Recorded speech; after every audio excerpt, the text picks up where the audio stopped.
దేవుని నామమునకు వందనములు స్తోత్రములు చెల్లిస్తూ ప్రభుకు మహిమ మీ అందరికీ దేవుడు కాపుదల రక్షణ దీవెన ఆయన ఆత్మ కాపుదల అనుగ్రహించాలని ఆశిస్తూ నా ప్రత్యేక వందనములు మీ అందరికీ తెలియజేస్తున్నా.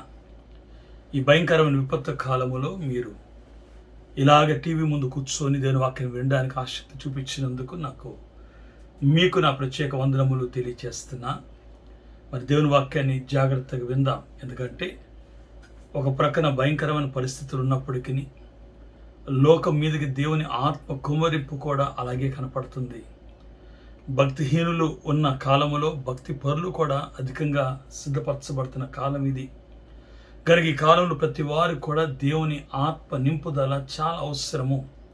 కనుక ఈరోజు ప్రభు ఆరోహణమైన తర్వాత 10 దినములు శిష్యులు మరి మేడగదిలో 120 మంది స్త్రీలతో కలిసి ఎలాగైతే ప్రభును కనిపెడుతూ ప్రార్థిస్తూ ఆదిన కొరత కొరకు వేచి ఉన్నారో మీరు నేను కూడా అలాగ ప్రభు కొరకు లేకపోతే ఆయన ఆత్మ నింపుదల కొరకు ఎదురు చూడాలని ఆశిస్తున్నా.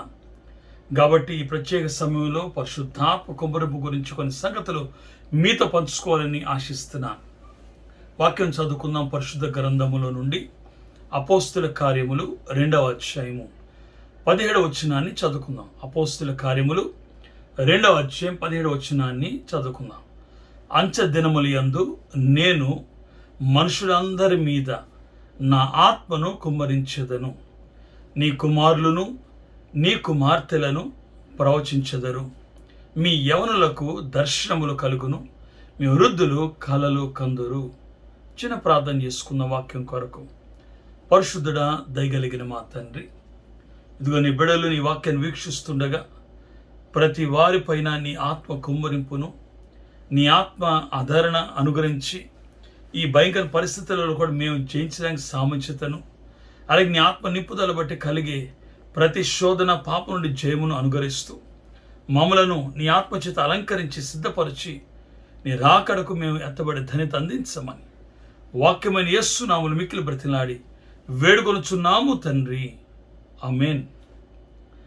ప్రియమైన దేవుని పిల్లలారా, పరిశుద్ధాత్మ కుమ్మరింపు దినములు ఉన్నాం కనుక దేవుని ఆత్మ నింపుదల నేటి కాల క్రైస్తవ సంఘానికి చాలా ప్రాముఖ్యమైన అంశం ఇది. యేసు ప్రభు జీవితములో ఆయన చరిత్రలో అనేక ప్రాముఖ్యమైన అనుభవాలు మనకు కనపడుతున్నాయి. ఆయన యొక్క జీవితములో అతి ప్రాముఖ్యంగా లోకమంతటికి ఒక పండుగగా ఆరాధించేది ఆయన జననం గురించి. కానీ ఆయన జననం కంటే ఆయన మరణం ఇంకా గొప్పది అని ప్రతి క్రైస్తవుడు ఎరుగున్నాడని నేను చెప్పక్కర్లేదు. ఎందుకంటే సిలువ ద్వారా మానవునికి ఆయన ఎందుకు జన్మించాడో అది నెరవేర్చబడింది. ఎందుకు జన్మించాడు? ఆయన తన ప్రజలను వారి పాప నుండి రక్షించడం కొరకు యేసు అని ఈ లోకానికి వచ్చారు. రక్షకుడుగా ప్రభు ఈ లోకానికి రావడానికి కారణం ఏంటంటే ప్రతి మానవులను కూడా మనల్ని పాప విమోచన చేయడానికి ఇట్టి గొప్ప ప్రక్రియ ఆయన మరణం ద్వారా, ఆయన కార్చే రక్తం ద్వారా, సాతాను తలను సిలువలో చిత్తకొట్టడం ద్వారా, వాడి శోధని జయించడం ద్వారా మనకు విజయం సంపాదించుకున్నాం. కాబట్టి ప్రభు ద్వారా కలిగిన ఈ గొప్ప సిలువ యొక్క మరి దీవెన, పాప విజయము ప్రతి మానవులకి ఆయన అందించినట్లు మనకు తెలుసు. కాబట్టి సిలువ కంటే చాలా ప్రాముఖ్యమైనది ఆయన పునరుద్ధానం. ఒకవేళ యేసు ప్రభు చనిపోయి తిరిగి ఆయన బ్రతకకుండా ఉంటే ఆయన భక్తుడుగా ఆరాధించేవారేమో కానీ ఆయన దేవునిగా కొనియాడేవారం కాదేమో. కాబట్టి యేసు ప్రభు మరణం గురించి పునరుద్ధానుడయ్యాడు. ఆయన మరణానికి విలువ వచ్చింది, ఆయన చేసిన త్యాగానికి విలువ వచ్చింది అనే సంగతి మనందరం తెలుసుకోవన్నాం. కానీ ఈరోజు క్రైస్తవులలో అనేక పండుగలను మనం చేస్తున్నాం ప్రభువును తలంచుకొని. కానీ చాలామంది విశ్వసించేది, చాలామంది దీన్ని ఎరుగని వారు కూడా ఉన్నారేమో అనిపిస్తుంది. పండుగగా చేయని వారు ఉన్నారు. కొన్ని సంఘాలు ఆయన జననాన్ని పండుగ చేసుకుంటున్నారు, ఆయన సిలువను పండుగ చేసుకుంటున్నారు, ఆయన పునరుద్ధానాన్ని పండుగ చేసుకుంటున్నారు. కానీ ఆయన ఆరోహణాన్ని పండుగ చేసుకొని వారు ఉన్నారేమో. ఒకసారి ఆలోచిద్దాం. యేసు ప్రభువుకు పునరుద్ధాన సమయం అప్పుడు శిష్యులు ఒక కాపరు కొట్టినప్పుడు గొర్రెలు చెదిరిపోయినట్లుగా ఆయన మరణ సమయంలో చెదిరిపోయారు. ఆయన పునరుద్ధాన సమయంలో కూడా అవిశ్వాసాన్ని ఇవ్వబడ్డారు. స్త్రీలు సైతం భయపడినట్లుగా, కలవరపడినట్లుగా, అరే ఎవరి సమాధి రాయి తీసేశారనే ఆలోచన కనపడుతుంది. శిష్యులైతే గమనించండి, అనేక మారు ప్రభు దర్శనం ఇచ్చిన వారి విశ్వాసం స్థిరపడలా, వారి కనులు తెరవబడలా, వారి మనస్సు తెరవబడలా. ప్రభు లేఖనములు తెరిచి తన గురించి రాయబడిన సంగతులు తనను తాను బయలుపరచుకోవాల్సి వచ్చింది. ప్రవచన గ్రంథాల్లో కానీ, కీర్తన గ్రంథంలో కానీ, మోషే రాసిన ధర్మశాస్త్ర గ్రంథాల్లో కానీ తనను గురించి ఏం రాయబడింది అని. అప్పుడు వారు గుర్తించారు ప్రభుని. కానీ ఎప్పుడైతే సిలువ దగ్గర కాపరిని కొట్టినప్పుడు గొర్రెలు చెదిరినట్లు భయపడ్డారో, పునరుద్ధానం దగ్గర వారి విశ్వాసం ఇంకా స్థిరపడలేదు. కానీ యేసు ప్రభు తన జీవితంలో ఎన్నడూ సంతోషించింది ఈ భూమి మీద. శిష్యులు ఎప్పుడు కూడా ఇంత ఆనందపడింది ఒక సంఘటన ఏంటి తెలుసా? యేసు ప్రభుకి ఆరోహణమే. ఆయన ఆరోహణం అయ్యేటప్పుడు 2 చేతుల నుంచి శిష్యులను ఆ ఒలివ కొండ మీద దీవిస్తూ పైకి వెళ్ళేటప్పుడు శిష్యులు ఆందోళన చెందలా, భయపడలా. ఇన్ రిటర్న్ అక్కడ ఏం జరిగిందో తెలుసా? శిష్యులు యేసు ప్రభును చూస్తూ ఫేర్వెల్గా, అంటే ప్రభును ఆనందంగా స్వాగతం పలుకుతూ అత్యానందంగా మహానందముతో నింపబడి వారు ప్రార్థించి దేవాలయానికి వెళ్ళి స్తుతించిరి అని రాయబడింది. ఇంత ఆనందము శిష్యుల్లో ఎప్పుడు జరగల. యేసు ప్రభు ఆరోహణమై ఈ భూమిని విడిచి వెళ్ళిపోతుంటే ఇంత ఆనందానికి కారణం ఏంటి? ప్రియమైన దేవుని పిల్లారా, నిజంగా చెప్పాలంటే ఆ ఆనందానికి కారణం ఏంటి అంటే, యేసుక్రీస్తు ఆయన మరణం గెలిచి పునరుద్ధానుడైన తర్వాత ఆయన మీ కొరకు స్థాన సిద్ధపదం వెళ్ళినప్పుడు ఇప్పుడు యేసు ప్రభు యందున్న విశ్వాసము గమనించండి ఎంత సంపూర్ణతగా ఉందంటే, ప్రభు మరలా వస్తారు, తీసుకువెళ్తారు. ఆయన పరలోకం ఉన్నారని నిరీక్షణ కలిగి ఉన్నారు కనుక వారి ఆనందానికి కారణం. వారు పరలోకానికి ప్రభు వెళ్ళేటప్పుడు ఒక మాట తెలియజేశారు.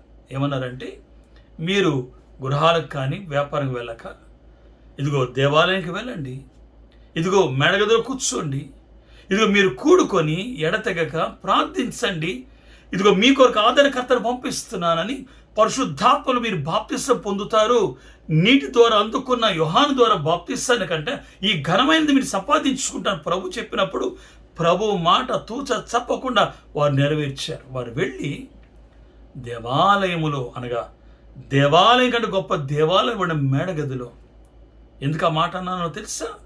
నిజంగానే గమనించండి, ఈ యొక్క మేడగదిలో ప్రభు పస్కా పండుగ చేశారు. ఈ మేడగదిలో ఇదిగో పరిశుద్ధాత్మ కొమ్ములింపు జరిగింది. ఈ మేడగదిలో యేసయ్య అనేక కార్యాలు జరిగించారు. ఉదాహరణకి ఆయన పునరుద్ధారణ తర్వాత ప్రత్యక్షత ఇక్కడే కనపడింది. అందుకే నేను దేవాలయం లాంటిది అంటున్నాను. నేను అక్కడ వారు 120 మంది, కొంతమంది స్త్రీలు పురుషులు కూడుకొని, ప్రియమైన దేవుని పిల్లలారా, నా మాట మీరు జాగ్రత్తగా ఆలోచిస్తే, వారు ఎడతెగక ప్రార్థిస్తూ ఆదరణకర్త అయిన పరిశుద్ధాత్మ కొరకు, పరిశుద్ధాత్మ బాప్తిసం కొరకు వారు కనిపెట్టుచుండగా ఆకాశం తెరబడి అగ్ని 4 విభాగించబడి గమనించండి వారి మీద వ్రాలినప్పుడు వారందరూ కూడా అన్య భాషలతో మాట్లాడుతూ దేవుని స్తుతిస్తూ ఆ రోజు ఆ గొప్ప అనుభవాన్ని బట్టి అనేక మంది మార్పు చెందారు. ఏ బాధ్యత అయితే పునరుద్ధానం అయిన తర్వాత ప్రభు శిష్యులకు అప్పగించారో, మీరు సర్వలోకానికి వెళ్ళి బుద్ధిగాంతలు వెళ్ళి ఇదిగో నా కొరకు సాక్షులుగా ఉండండి అని, యూదయ కానీ సమరయ ప్రాంతాలు తిరగండి, ప్రభుని గురించి ప్రకటించండి, మీరు తెలిసినవన్నీ ప్రకటించండి, నా నామమున మీరు కార్యాలు జరిగించండి, అవన్నీ నెరవేర్చడానికి పని ప్రారంభించబడింది. ఇప్పుడు మనం ఉన్న సమయము ఆత్మ కొమ్మరింపు దినాలు. యోవేలు గ్రంథములో ప్రవచించిన ప్రవచనము ఇక్కడ పేతురు జ్ఞాపకం చేస్తున్నాడు. నేటి కాలం మనం జ్ఞాపకం చేసుకోవాలి. ప్రతి వారి మీద దేవుడు నిత్యమంతో ఉండడానికి తన ఆత్మ అనబడిన ఆదరణకర్తను పంపించారు. ఎల్లప్పుడూ మనతో ఉండడానికి అని ప్రభు సెలవు ఇచ్చారు. కాబట్టి ఈ గొప్ప భాగ్యాన్ని మనం సంపాదించుకోవాలి. ప్రియమైన దేవుని పిల్లలారా, మనం చదువుకున్న వాక్యములో మనం చూసినట్లయితే యోవేలు రాసిన మాట జ్ఞాపకం చేస్తున్నారు. పేతురు అంచె దినములలో గమనించండి, దేవుడు అంటున్నాడు తన ఆత్మను మనుషులందరి మీద కుమ్మరిస్తారు, సర్వ జనుల మీద. గమనించండి, యవనులు మొదలుకొని, వృద్ధులు మొదలుకొని, పిల్లలు మొదలుకొని, మీ గృహములో ఉన్న ప్రతి వారు, అంటే ఈ లోకల్ ప్రతి వారు కూడా ఎవరైతే ఇలాగా శిష్యుల వలె ఎడతెగ ప్రార్థించి కనిపెడతారో కాబట్టి వారందరికీ ఈ దీవెన ఉంది అని జ్ఞాపకం చేయబడింది. ఈ దీవెన అందుకోవడానికి శిష్యులను ప్రభు ఎలా సిద్ధపరిచారో ఈరోజు జ్ఞాపకం చేస్తా.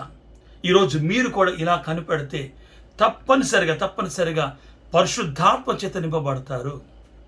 చాలామందికి అర్థం కాని ఒక సంగతి ఏంటంటే పరిశుద్ధాత్మని ఎలా పొందుకోవాలి. చాలామంది కేకలు వేస్తే, అల్లరి చేస్తే, గట్టిగా పరిశుద్ధాత్మ రా అని పాటలు పాడితే పరిశుద్ధాత్మ వస్తాడు అనుకుంటారు. పొరపాటది. పరిశుద్ధాత్మ అల్లరికి కర్త కాడు అనే సంగతి మనం ఎప్పుడు జ్ఞాపకం చేసుకోవాలి. పౌలు అన్న మాటలు. ఈరోజు నేను చెప్పే మాట ఏంటో తెలుసా? ప్రియమైన దేవుని పిల్లలారా, ఆ రోజు 120 మంది మెడలు కూడుకున్నప్పుడు పరిశుద్ధాత్మ రాక ముందు ఆ గుర్రము అల్లరితో లేదు, కేకలతో లేదు. వారు మౌనంగా కనిపెడుతున్నప్పుడు సంపాదించుకున్నారండి. ఈరోజు నేర్చుకోవాల్సిన అంశం ఇది. ఎలాగ మనం పరిశుద్ధాత్మ సంపాదించుకోవాలి? యేసు ప్రభు ఎలాగ శిష్యులు తరిమి చేశాడు? 7 విధములు నేను జ్ఞాపకం చేస్తాను. ఈరోజు ఈ 7 అనుభవాలలో తెలుసుకుంటే సరిపోదండి. క్రైస్తవులకు ప్రభుని గురించి తెలుసు కానీ అనుభవం లేదు. 7 అనుభవాలు నేను జ్ఞాపకం చేస్తాను. ఈ 7 అనుభవాలలో మీరు ఒకవేళ మీ హృదయాన్ని, మీ మనస్సును, మీ ఆత్మను సిద్ధపరుచుకొని మీరు ప్రభు సన్నిధిలో శిష్యుల వలె ఈ 7 పనులు అయిన తర్వాతే ప్రభు ఆత్మ కుమ్మరింపు గురించి మాట్లాడారు.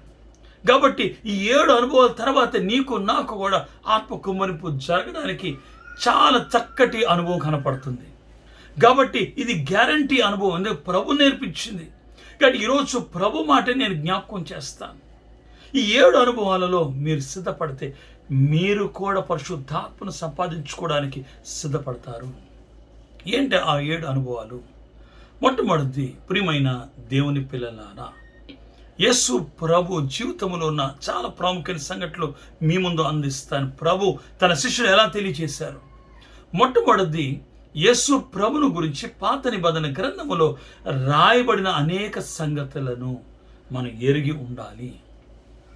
పాత నిబంధనలో అనేక ప్రవచనాలు, అనేక వాగ్దానాలు, అనేక గ్రంథాలు కదా. యెషయా గ్రంథం తీసుకుంటే ఈ 66 అధ్యాయాలు కలిగిన ఈ శ్రేష్ఠ గ్రంథములో సంపూర్ణంగా యేసు ప్రభు యొక్క చరిత్ర అంతా కూడా ప్రవచన రూపంలో రాయబడింది. సువార్తలు ఎంత గొప్పవో నేను అంటాను. పాత నిబంధనలో అంత గొప్ప గ్రంథము యేసు ప్రభు చరిత్ర గురించి చెప్పేది యెషయా గ్రంథమే. అలాగే అనేక ప్రవచనాలు కదా. ఆదికాండం 3:15లో ఉన్న మొదటి క్రిస్మస్ ప్రవచనం మొదలుకొని, నీకును స్త్రీకి నీ సంతానముకు ఆమె సంతానముకు వైరం కలుగు చేస్తాను, నీ సాతాను మొక్క మీద ఏదైనా తోటలో ప్రభు మాట్లాడిన మాట, నేను ఈ లోకానికి స్త్రీ సంతానికి వస్తానని వాగ్దానం మొదలుకొని, యాకోబులో నక్షత్రం ఉదయించును మనకు తెలుసు. మీకు ఆ గ్రంథం గురించి తెలుసు. గమనించండి, అనేక కీర్తన గ్రంథములలో ప్రభు రాకడ గురించి మనకు తెలుసు. ఆయన జీవిత చరిత్ర జరగబోయే సంఘటనలు పాత నిబంధనలు అనేక చోట్ల రాయబడింది. ప్రవక్తల ద్వారా ప్రభు బయలుపరిచిన సంగతులను గుర్తించాలి అని జ్ఞాపకం చేస్తున్నా. ఇవి నిజము అని మీరు నమ్మాలి. ఉదాహరణకి గమనించండి, యోహాను సువార్త 1వ అధ్యాయం 43 నుండి కొన్ని వచనాలు చూస్తే ఒక సందర్భాన్ని మీ ముందు ఉండిస్తాను. ఆ సందర్భం ఏంటంటే, గమనించండి, యేసు ప్రభు అప్పుడే కొత్తగా తన పరిచయం ప్రారంభించారు. ఒక 2 మాత్రమే ఆయన వెంబడిస్తున్నారు.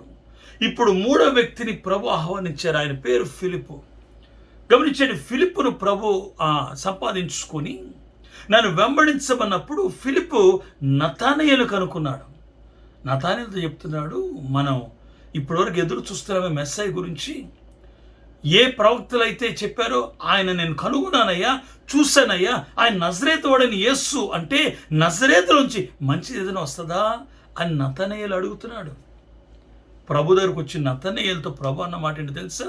నువ్వు ఫిలిప్పును కనుగొనక ముందే, లేకపోతే కలుసుకోక ముందే నువ్వు అంజరపు చెడు దగ్గర కూర్చొని ఏం ఆలోచిస్తానని చెప్పనా?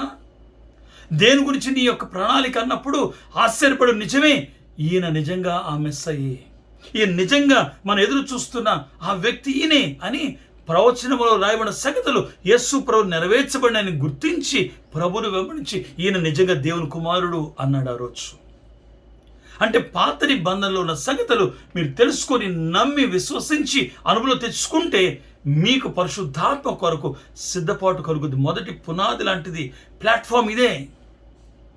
రెండవ ప్రాముఖ్యమైన సంగతి మనం తెలుసుకోవాల్సింది ఏంటంటే యేసు ప్రభు యొక్క జననము. అసలు దేవుడు లోకానికి నరుడిగా ఎలాగొచ్చాడు, ఇది సంపూర్ణ తెలిసి ఉండాలి.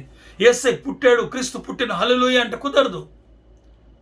మీరు తెలుసుకోవాల్సింది ఏంటంటే అసలు ఎందుకు దేవుడు నరుడు అవ్వాల్సి వచ్చింది, ఈ నరుడు ఈ లోకాన్ని ఎందుకు కన్య గర్భం జరిపించాల్సి వచ్చింది, ఏ ప్రవచన యొక్క నెరవేరిపోయి ఉన్నది. ఆయన జనన చరిత్ర సంపూర్ణంగా తెలుసుకోండి. గ్యారంటీ పరిశుద్ధాత్ముడు మీ మీదకి రావడానికి. ఏమంటే గర్భములో ఉన్న యేసు ప్రభు మరొక గర్భవతి అయిన ఎలిజబెత్ అమ్మను మరియ దగ్గర కలుసుకున్నప్పుడు ప్రభును చూసిన ఆమె ఎందుకని ఆనందంతో నింపబడి సంతోషిస్తూ ప్రవచిస్తూ తన తల్లిని గమనించి ఆరాధిస్తూ దేవుణ్ణి కొనియాడుతుంది రక్షకుని గురించి. ఒక ప్రక్కన ఎలిజబెత్ అంటే పాస్టమ్మ గారో లేకపోతే యాచకురాలు అనుకోవచ్చు, ఎందుకంటే తన భర్త జకరియా ఆయన యాచకుడు. కానీ గర్భంలో శిశువు కూడా గంతులు వేస్తుంది, పరిశుద్ధాత్మ కార్యాలు జరిగినాయి. అంటే యేసు ప్రభు గర్భంలో ఉండగానే ఆయన గురించి ఎరిగిన ప్రతి వాడు ఆత్మతో నింపబడ్డాడు. ఈరోజు నేను చెప్పే మాట అదే, యేసు యొక్క జననాన్ని గురించి ఎరిగి ఉండండి. అసలు ఆయన ఎలా పుట్టాడు, ఎందుకు పుట్టాడు, ఆయన ఎవరి శక్తి ద్వారా ఈ లోకానికి వచ్చారు, ఎవరు ఆయన కమ్ముకుంటే ఆమె ప్రసవించి ఈ పరిశుద్ధ ప్రభును జన్మించే కారణమైంది, ఏ ప్రవచనం నెరవేర్చే కారణమైంది. అసలు దేవుడు నరుడికి ఎందుకు రావాలి, ఏదైనా దూతను పంపించవచ్చు కదా, లేకపోతే దేవుడుగా రావచ్చు కదా. ఇలాంటి సత్యములు మీరు ఎరగండి బైబిల్ నుండి. ఇవన్నీ నేను చెప్పడానికి సమయం సరిపోదు, కానీ మీరు తెలుసుకోండి, అప్పుడు మీరు పరిశుద్ధాత్మ కొరకు కనిపెట్టండి. మూడవది గమనించండి, ఆయన జననము నుండి కదా. గమనించే మూడవ చాలా ప్రాముఖ్యమైన అంశం మీ ముందు ఉంచాలని ఆశిస్తున్నా. ఏంటి ఆ మూడవ ప్రాముఖ్యమైన అంశము అంటే యేసు ప్రభు ద్వారా గమనించే నీవు నేను కూడా అనేక సత్యములు ఎరిగి ఉండాలి అని మీకు జ్ఞాపకం చేస్తున్నా. కాబట్టి మూడో ప్రాముఖ్యమైన అంశం ఏంటంటే ప్రభు చేసిన అద్భుతములు చాలా ప్రాముఖ్యమైనది. మీరు ఎరిగి ఉండాలి ప్రతి అద్భుతాన్ని కూడా. అద్భుతాలంటే కేవలము యేసు ప్రభువును ఈ లోకములో సూచక్రియలు చేసేవాడుగా చూడొద్దు. భూమి మీద అనేక మంది అన్యులు కూడా అద్భుతాలు చేస్తారండి. అద్భుతాలు ఎలా చూడాలో మనం తెలుసుకోవాలి. ఉదాహరణకి గమనించండి, మోషే కాలములో మోషే చేసిన కొన్ని పనులు ఆ కాలంలో ఉన్న గమనించండి మంత్రగాళ్ళు కానీ, ఆ కాలం ఉన్న సోది చెప్పేవారు కానీ, ఆ కాలంలో ఉన్న గమనించండి జ్ఞానవంతులు కానీ చేశారు కొన్ని పనులు. వాడు కరపడేస్తే సర్పమైంది, వాళ్ళు నీళ్ళను ప్రార్థిస్తే నీళ్లు రక్తంగా మారినాయి, వాళ్ళు భూమిని కొడితే కప్పలు వచ్చినాయి. అంత మాత్రాన సూచక్రియలు బట్టి మనం ఎలా తెలుసుకోవాలి, వాళ్ళు దేవునిగా ఆరాధించలేము. కాబట్టి యేసు ప్రభు యొక్క ప్రతి అద్భుతాన్ని నిదానించి చూడండి. ఇవి అనుభవం తెచ్చుకుంటే అసలు దేవుడు ఎందుకు ఈ అద్భుతమే చేయాలి, ఈ అద్భుతం వెనకాల ఆయన ఏం చెప్పాలనుకుంటాడు సర్వమానవాళికి. కేవలం అక్కడ అవసరత కొరకైనా నేటి కాలం 2000 సంవత్సరాల తర్వాత కూడా ఆ అద్భుతం మనకేమైనా మాట్లాడుతుందా? ఉదాహరణకి మొదటి అద్భుతం తీసుకోండి. యేసు ప్రభు కానా వివాహానికి పిలువబడ్డారు. ఇందాక చెప్పానే, ఒక 2 శిష్యులతో పాటు ఇంకో 2 యాడ్ అయ్యారు. ఫిలిప్పు, నతనయేలు, పేతురుతో పాటు గమనించండి యోహానుతో పాటు వీళ్ళు కూడా యాడ్ అయ్యారు. ఈ 4 శిష్యులతో ప్రభు వివాహానికి వెళ్తే ఆ వివాహంలో ద్రాక్షరసం అవసరత వచ్చింది, అయిపోయింది అని సంగతి మనకు తెలుసు. తల్లి అడిగినది మనకు తెలుసు. యేసయ్య అద్భుతం చేసిన సంగతి మనకు తెలుసు. చాలామందికి నీళ్లను ద్రాక్షరసం చేయడం అద్భుతంగానే చూస్తున్నారు, కానీ యేసు ప్రభు ఈ అద్భుతం చేయడానికి వెనకాల ఆయన ఉద్దేశం ఏంటి? కేవలం అక్కడ అవసరం తీర్చడానికేనా? కాదండి. యేసు ప్రభు పరలోకాన్ని విడిచి, దైవత్వాన్ని విడిచి, సింహాసనం విడిచి ఈ లోకానికి వచ్చింది పెళ్ళిళ్ళకి వెళ్ళి అవసరాలు తీర్చడానికా, మన జబ్బులు బాగు చేయడానికా? కాదండి. ఈ జబ్బులు బాగు చేయడానికో అవసరం తీర్చడం వెనకాల ఆయన ఉద్దేశం ఏంటో తెలుసా? ఒక మాట చెప్పనా ఆయన ఉద్దేశం ఏంటో? అక్కడే రాయబడింది. మీరు చూస్తే యోహాను సువార్త 2వ అధ్యాయం 1వ వచనం నుండి 11వ వచనం వరకు ఈ సంభాషణ కనపడుతుంది. కానీ 11వ వచనంలో ఏం రాయబడింది తెలుసా? యేసు తన మహిమ, లేకపోతే యేసు ఈ మొదటి సూచక్రియను చేసి తన మహిమను బయలుపరుచుకున్నాడు. అందరికీ తెలిసిన విషయం. కానీ ఆ తర్వాత మాట చూడండి, అందువలన ఆయన శిష్యులు ఆయన యందు విశ్వాసముంచిరి. నిజముగా ఈయన దేవుని కుమారుడు అని విశ్వాసముంచిరి అని మీకు జ్ఞాపకం చేస్తున్నా. అది కావాలి. యేసయ్య మనకు మేలులు చేస్తారంటే, స్వస్థతలు చేస్తారంటే దాని వెనకాల ఉద్దేశం ఏంటంటే ఆయన ఇంకా సమీపం అవ్వాలి. ఎంత సమీపం అంటే ఆయన నరుడుగా చూడొద్దు, లేకపోతే ఒక అద్భుతకరుడుగా చూడొద్దు, కానీ ఆయన చూడాల్సింది నీ రక్షకుడుగా, దేవునిగా ఆరాధించాలి. రేపు మధ్యాకాశానికి వచ్చే ప్రియుడైన క్రీస్తుగా నువ్వు ఆయన దగ్గర సమీపించాలి. కేవలం అద్భుతాలు, కేవలం స్వస్థతలు, కేవలం వీటి విషయంలో కాదండి ఆయన చేయడనట్లేదు, కానీ వీటి వెనకాల ఆయన ఉద్దేశం ఏంటంటే నిన్ను ఆయన సన్ని తీసుకెళ్ళాలి. నీకు అద్భుతములు చేసి, నీకు స్వస్థతలు చేసి, నీకు కావాల్సిన ప్రతి అవసరం తీర్చి ఆయన ఎందుకు అంటే తీరా నువ్వు ఆయనను సిద్ధపడి ఆయన ఆకర్షించాలి. అంత భక్తిగా సిద్ధపడాలి. అందుకోసం పరిశుద్ధాత్మ అవసరం అంటే ముందు ఈ అద్భుతాల గురించి నువ్వు ఎరిగి ఉండాలి. శిష్యులు ఎరిగారు, అందుకే వాళ్ళు ఆత్మ నింపుదల పొందారు. 4వ ప్రాముఖ్యమైన అంశము, యేసు ప్రభు ఎందుకు గమనించండి మన ఆత్మ నింపుదల కొరకు వారి శిష్యులు సిద్ధపరిచారు అని అడిగితే, ప్రియమైన దేవుని పిల్ల ప్రభు యొక్క బోధ తీసుకోండి. మీరు వినండి యేసు ప్రభు యొక్క ఎక్కడెక్కడైతే బైబిల్లో ప్రభు మాట్లాడిన మాటలన్నీ మీరు ఒక్కసారి జ్ఞాపకుంచుకోండి. ఎప్పుడు ప్రభు ఆ సమయానికి మాట్లాడినట్లు ఉన్నప్పటికీ ఆ సమయం కొరకే కాదండి, అది గడిచిన కాలం కొరకు, ప్రస్తుత కాలం కొరకు, రాబోయే భవిష్యత్తు కాలం కొరకు కూడా యేసు ప్రభు మాట్లాడిన ప్రతి మాట అది. కానీ యేసు ప్రభు బోధలన్నీ వినండి. ఉదాహరణకి కొండ మీద ప్రసంగం తీసుకోండి. యేసయ్య చేసే పెద్ద ప్రసంగములో అది బైబిల్లో రాయబడిన మాట. అది మత్తయి సువార్త 5, 6, 7, 3 అధ్యాయాల్లో ప్రాముఖ్యంగా యేసు ప్రభు పలికిన మాటలవి.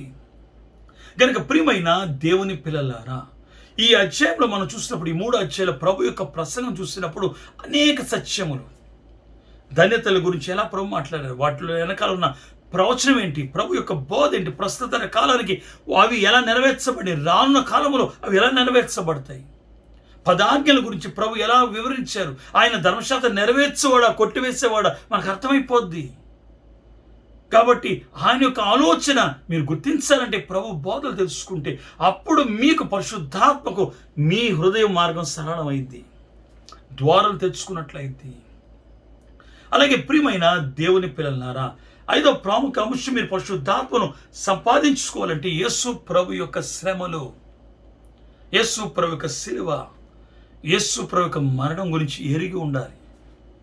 ఇవి తెలుసుకోకుండా పరిశుద్ధాత్మరా అంటే పరిశుద్ధాత్ముడు రాడు.